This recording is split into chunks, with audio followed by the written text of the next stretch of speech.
Chiều ngày 2 tháng 6 năm 2022, tại Hà Nội đã diễn ra hội thảo ảnh hưởng của xu hướng giá thành điện gió ngoài khơi thế giới đến Việt Nam. Hội thảo do Bộ Công Thương phối hợp tổ chức cùng Cục Năng lượng Đan Mạch và Đại sứ quán Đan Mạch.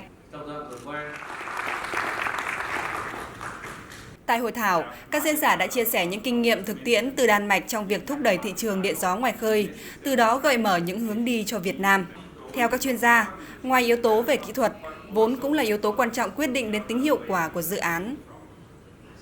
I think that in Vietnam we have taken the first steps toward the use of renewable energy in areas such as solar, wind energy, as I said, could it be onshore, nearshore, offshore? And these are very important steps, but we are only taking the first steps, like baby steps at this point in time, because what we need to do is to continue to get the legal framework in place. We need to have a transparent framework. We need to have the possibility to document that these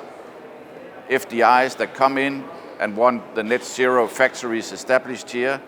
that they need some kind of certificate also to take with them back home to show to their board of directors, to show to the end users in the markets all over the world that this is actually going along the way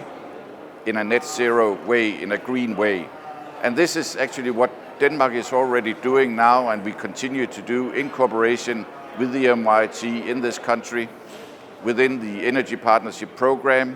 we try to establish and give good advice based on our own experience on how to establish this legal framework, how to establish the monitoring, how to establish the certificates that are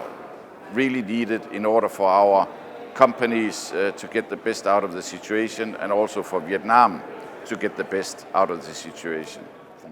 Các nhà đầu tư quốc tế nhận định Việt Nam đang có tất cả điều kiện để phát triển điện gió ngoài khơi, cạnh tranh hiệu quả về mặt chi phí so với các nguồn năng lượng truyền thống khác.